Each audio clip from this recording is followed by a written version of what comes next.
Hello, I'm Shmuel Katz, principal violist of the Mostly Mozart Festival Orchestra. I would like to welcome one of my biggest musical heroes, Andrew Manze, chief conductor of NDR Radio Philharmonie in Hanover and principal guest conductor in Royal Liverpool Philharmonic Orchestra. Andrew conducted Mostly Mozart for the first time in 2012, and we played the Jupiter Symphony. Today being August 10th, happens to be the anniversary of Mozart's completion of the symphony, which is kind of fun. So I wanted to start with you, actually, if you can tell us some reminiscence from that concert and anything about that symphony that that you conducted us in 2000. Well, hi Shmuel, and so hello to everyone. I'm so sad I didn't get to New York this summer. We all know why people haven't traveled. So sad the festival went. I vividly remember that first meeting, the Mostly Mozart Festival Orchestra, because as maybe people don't know, the orchestra works at an incredibly intense, fast pace. They learn a program a day on average. And so we had half a day to do Jupiter Symphony. And of course, the orchestra knows it really well. They play it maybe, no, if not every year, then almost every year. But there was this buzz of playing it like it's the first time. Everyone knew all the notes, but it was as if the piece of music was new. And so I felt the concepts were just such fun, like exploring. And I was very honored that Louis Longret was there as well. And he was really happy. He had that same feeling that the orchestra had sort of created a new Jupiter that night. So that was very special. I always remember one phrase that the winds have, just one of those linking phrases in the middle of a movement to get from, as it were, the first bit to the second bit. And they just did something so magical, which we hadn't really discussed, or they just did it. And I just thought, Mozart would love this. He'd have just loved that. That's great. Yeah, for me, this was an unbelievable concert. In one of the things, and like you were saying, we're playing the Jupiter pretty much every season, if not every one season, between two seasons and one. And there's something so fresh and so exciting that because we know the music so well, and because you made such communication with us, I think everybody was just so eager and so excited, and so so it was right away. It was a click of such energy and musical appreciation between the orchestra, and we're always so delighted to have you year in and year out. Unfortunately, not this year. And actually, I have to mention quickly, recently Lincoln Center and Mostly Mozart put together an event that related to Mozart Symphony No. 1. And Louis Longret was on that, and he was mentioning Symphony 41, the Jupiter Symphony, and he mentioned you as the fact that we've all played the symphony so many times, and we've done it with him so many times, and he always enjoys coming to hear you. He actually mentioned, especially Jupiter, that was such a refreshing and exciting performance for him. So it's great that you have the same kind of recollections from there. I wanted to ask you, we're all, obviously the season was canceled, and in New York, in America, most of performances are not happening this summer. First of all, how is your family doing? How are you doing? Where are you located right now? Well, you could say my day job, my main job is in Hanover in North Germany, where I'm with the Radio Philharmonic in Hanover. And being a radio orchestra, we're very lucky that for some months, of course, there were no audiences allowed, but we could still play. We could still do things online. There was a radio station to broadcast us, and we've been filming quite a lot. So there's an online platform. And then gradually, in about beginning of June, they allowed us to have 50 listeners, very spaced. And then as that grew each week, and we ended up before our summer vacation with 250. And I'm just waiting now. We'll start up again in a couple of weeks, waiting how many they'll give us. I've just been in Salzburg in Austria. Now, I think Austria and Germany are, if you like, leading the way in trying to restart things, certainly in Europe. Britain, everything is closed down. But Austria is the furthest ahead. We had audiences of 800 distanced, so no one was sitting beside someone else. But I went to a concert actually, and there was about 1 meter between all of us. You had to have a mask until the music started. So as soon as the music started, you could remove the mask if you wanted, and as soon as the music stopped, you had to put it back on. And the orchestra I was working with had to sit 1 meter apart, which is not far off normal. The woodwinds, the wind players, that was quite normal for them. For strings, it was a little distant. So some players opted to have their own music stand because they couldn't quite see well enough. But it felt almost like a normal orchestra seating. And so, and this is like an experiment. The Salzburg Festival is, they know this, that they felt that I spoke to one of the organizers, they feel a pressure to get this right, because if it goes wrong, if corona spreads among the performers or the audience, then they will be criticized heavily. So we were tested, all of us, before we started rehearsal. And I heard about one actor in a play who was sort of, yeah, he was removed from the production because he didn't know, but he was positive, he had corona. He was without symptoms. So we were all tested. We had to keep a little corona diary.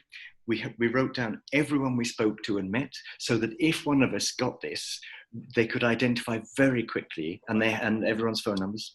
So they could catch it. So it was very carefully done, because they feel a great responsibility in both directions. One, if it succeeds, it can show a way forward for other organizations. And if it fails, it's like, they can see what went wrong.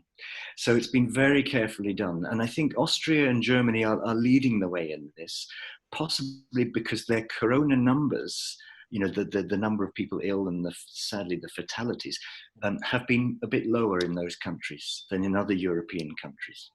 So that's how they feel brave. And also culture is so central to their lives.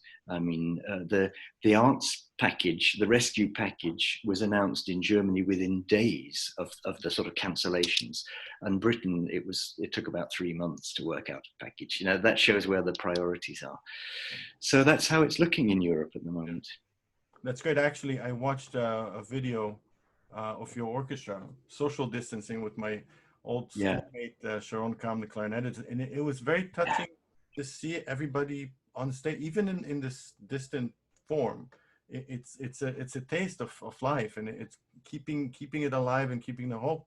And I think it's a really important thing that you guys are all doing. It's incredible. Yeah.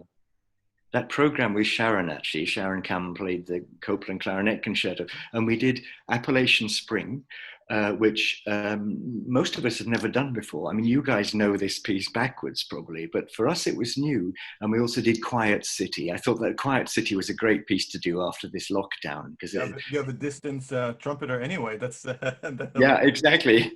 And we had a lot of fun doing. We don't often play North American music, not enough, and so it was so nice to devote the whole program to that. And the brass players did some Bernstein, and some music by Andre Previn and things like that. It was a really fun program, really great.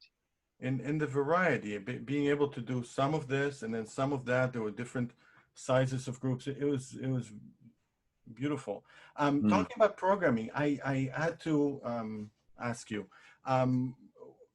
Looking back, we got the list of the program for the season, and there's always these 2 pieces that you look at. It's like, I can't believe I have to learn this, or I can't believe I have to do that. One of actually my favorite pieces was programmed on your program, which is Webern, the Symphony Opus 21. Yeah. I got to play this many times when I was a member of New York City Ballet. That actually ballet put to that, and I really started feeling. We always think of Webern as this kind of dry little this and that, but there's a lot of beautiful musical lines that, if it's done right.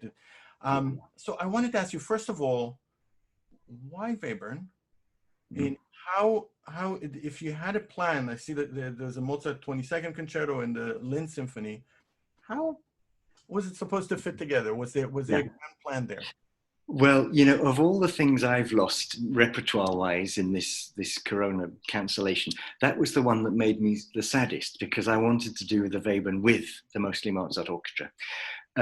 I agree with you. I think it's a magical piece. And when I first did it and sort of, you could say, studied it, when I was reading, I was amazed to discover that, you know, we think of Webern, he has his 12-note system, and it's very logical and consequent, and every note fits perfectly. There is not one note that isn't in the system, however big or small.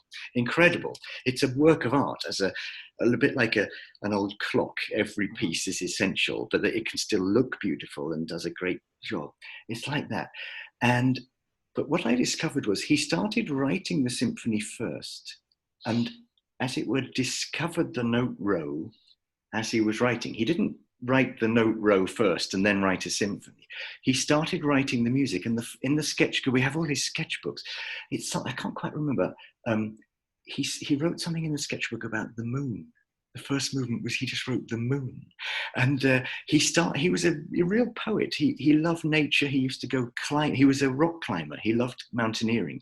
Mm-hmm. And I love that comment that Stravinsky made, where he said, Webern is like, he climbs the mountains, and then he does the hard work for us, for the other composers. He climbs the mountain, he digs into the mountain and finds the diamond. I just love that image of Webern up there alone discovering a diamond. And the reason I'm sad about this is because that we missed this. Is because this is just between you and me. The plan was to do some real beautiful Mozart with Martin Helmchen, the pianist, playing. He's a beautiful pianist. And then to introduce the Webern, to show what is a note row. Some people don't realize that it's the 12 notes of the scale, the 12 chromatic notes. And I was going to get 12 violinists to stand in a row, and each one was one note. And then so to start with them in a row, the 12 notes, as it were, like a scale on the piano. And then to sort of say, now they're going to move into their Webern positions. And you'd see them do this lovely sort of balletic. It's very nice that you had a ballet group, ballet corps doing this, moving into the new position. And the audience would have then seen them moving in a symmetrical way, because it's so beautiful. The row itself is a beautiful thing. And then play the row, and then play the row forwards, backwards, upside down, playing it like that. And very quickly, you're hearing Webern's music, very quickly. And if one of them does a pizzicato, and another does a harmonic, and another does a sort of on the bridge sort of effect, you're very, very quickly sounding like Webern. And there's the symphony. So my plan was to show the audience what this is, how he built it, how he wrote it, and then perform the piece. And then after the interval, and this is the thing I don't want you to tell anyone, to play it again. It's only about 10 or 11 minutes. Play it again. And when I've done this in concert, some of the audience have said to me afterwards, oh, when you said, because we never announced that we'll play it again after the intermission. And some people said to me, oh, when you said you're going to play it again, I thought, oh no, I've heard enough. But I'm so happy I heard it again, because you get so much more when you know what to expect. You can hear so much in there. So I'm really sad we lost that one. I thought it was very brave of the festival. I made this idea thinking, sometimes we exchange ideas. Mm-hmm. And this was sort of at the bottom of the list, thinking, oh, they won't buy this one. But I said, one thing I really love this. I've done it before, and it's fun. And it's fun in the sense of it's quite funny as well. That although Webern's music is very serious to listen to, it's almost, he's having a fun game putting it all together. Mm-hmm. So I thought, well, they won't buy this, I thought. And then I got this reaction back first from Hanako Yamaguchi and then from Jane Moss, who, of course, has just missed her last festival, as it were. And Louis Longa as well. They said, yeah, let's do this. So I was so happy. I thought they were brave, and they and I trust the orchestra so completely that the orchestra can learn the Webern symphony in basically one rehearsal. That's what we're talking about. Not many orchestras can, but I know the orchestra so well. I love the fact, what you mentioned before, the orchestra gets together every season, every summer.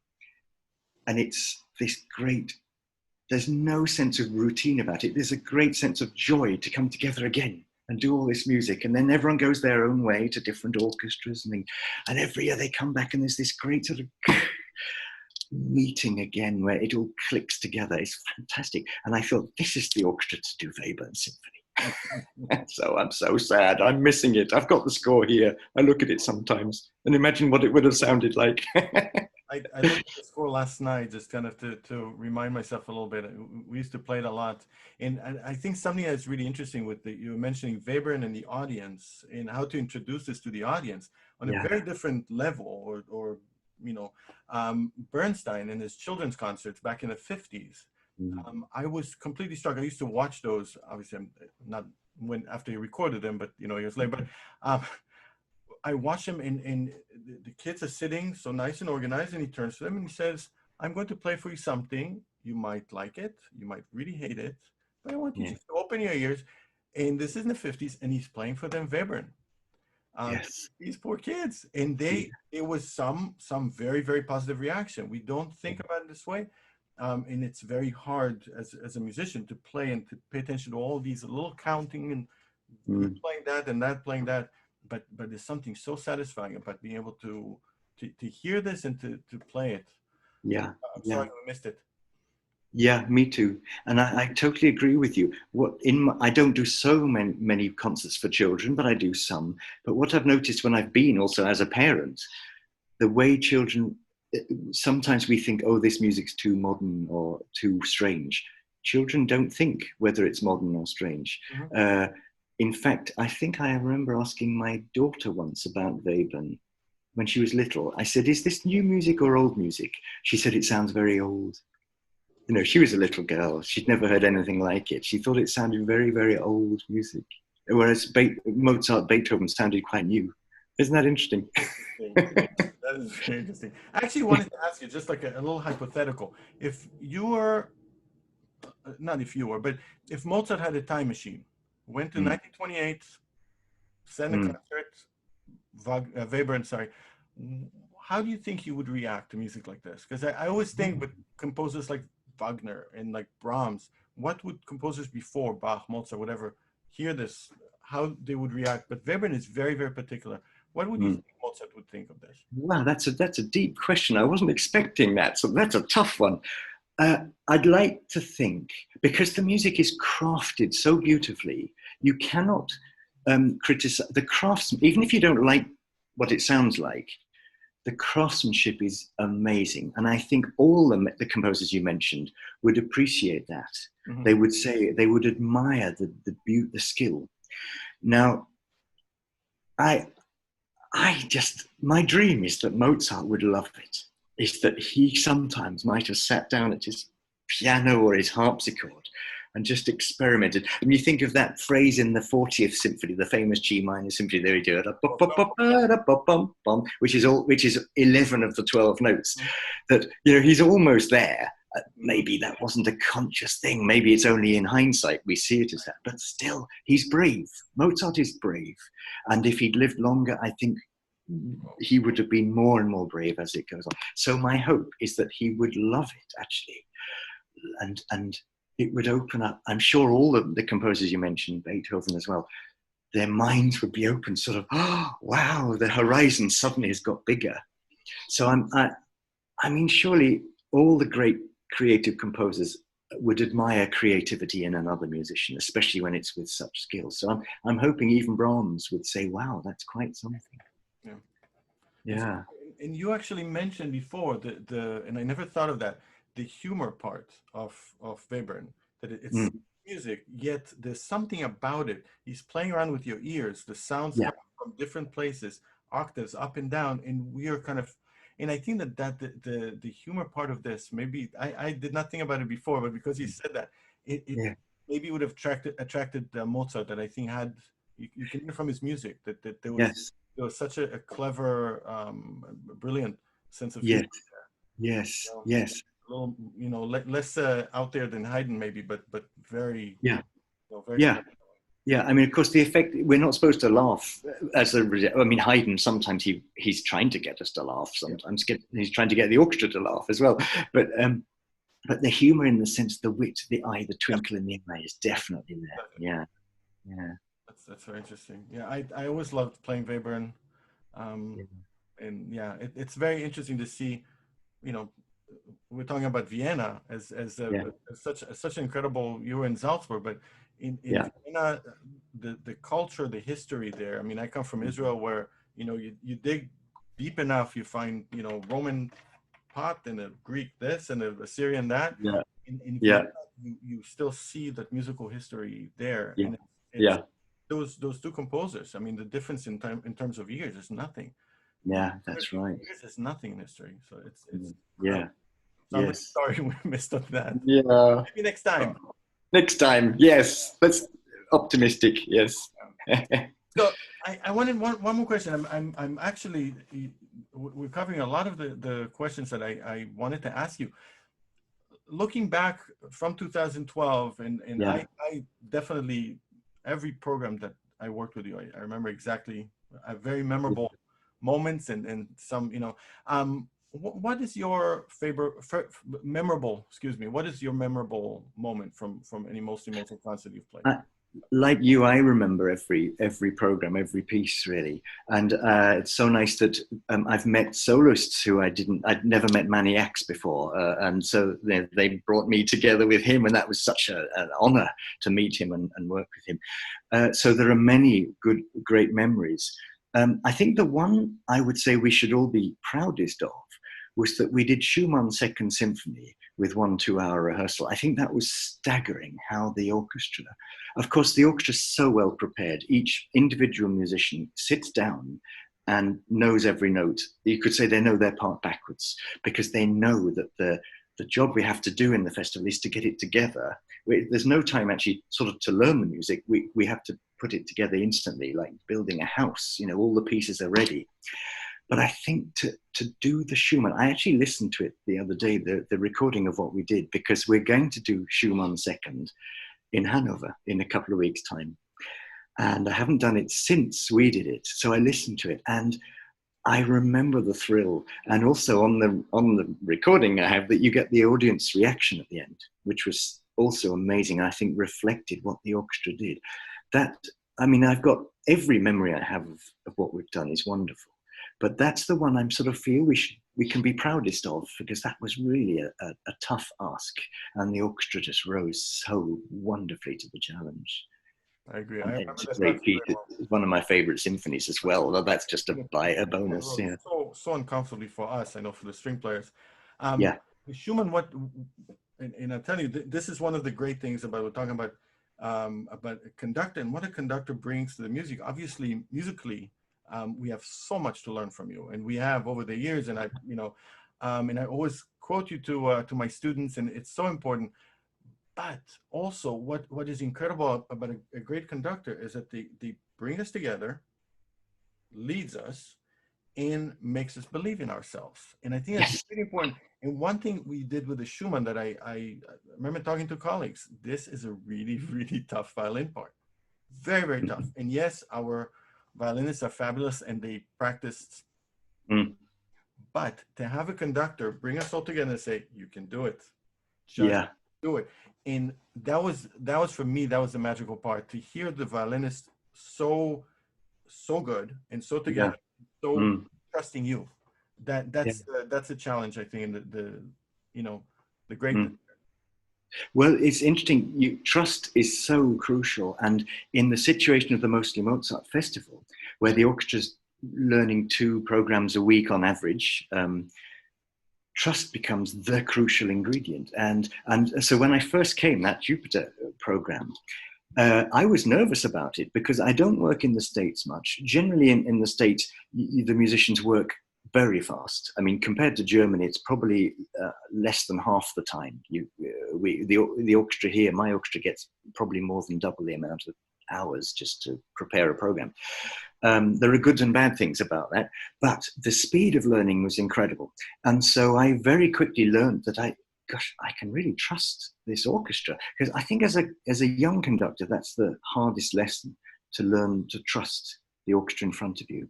As a young conductor, you think you have to tell them everything. Of course, you don't have to. Most musicians like you could tell me as much as I can tell you. So most of what happens is just getting the orchestra comfortable together, feeling that they can do something. I don't mean they can, of course they can. What I mean is that they're allowed to, that I trust them, that yes, do that, do a phrase in that way. That's beautiful. I don't tell you how to phrase. I just sort of let you phrase. So it's conducting is as much about letting an orchestra play as it is. In fact, I think the best conductors I've seen are the ones who just let the orchestra be the best they can be. They're not telling them how, they're not pushing them, they're not forcing them at all.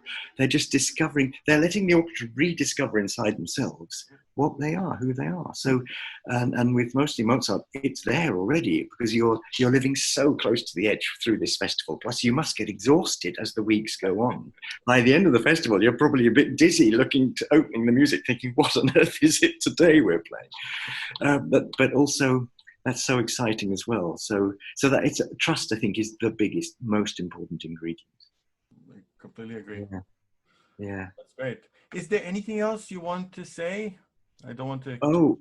Oh, well, only that, I mean, before we went on air, as it were, you and I were talking about some of the really positive, creative things going on. And I just would hope that although we've lost so much this year, that people are finding that there is so much creativity going on that maybe it will change the way we all think a little bit. I mean, as a conductor who I've been traveling a lot, I'm rethinking how my life should be. Maybe we should only travel for the very special things. And I would put the Mostly Mozart Festival as one of absolutely the top of that list. Maybe we have to rethink also with the climate crisis has been blown away by this corona crisis, but it's still there. That was becoming a very big issue and corona rather replaced it. Interestingly, in the States, of course, the Black Lives Matter thing has you could say exploded during this corona crisis as well. So I think the world will inevitably look and feel different after, but we can all take heart that there's so much creativity in people. This is people are finding resources inside themselves that perhaps we wouldn't have done without these problems we've had. So in a way, I'm very optimistic for the future, even though the future will look different, it'll feel different. But I'm overall optimistic, and I just would share that with everyone. And I spoke to my mother this morning. She's really down. She's locked down in England, and just to help her feel there's light at the end of the tunnel. The tunnel might be quite long, but there is light there. Yeah. That's great. Yeah. Great words. So I wish everyone well. Yeah. Thank you so much, Andrew, for your time and for and we miss you so much. We miss obviously the festival, but we're every year looking forward for these programs to yeah. Thanks. Our, the fire going. Yeah. Thank you so much for your time. It's a pleasure. I miss all of you too. All of you. I miss the orchestra and the feeling of the festival and being in New York and the administrators of the festival and the audience. Yeah, but it'll be back. It'll be back soon, I hope. Yeah. Thank you so much, Andrew. Thanks so much, Shmuel.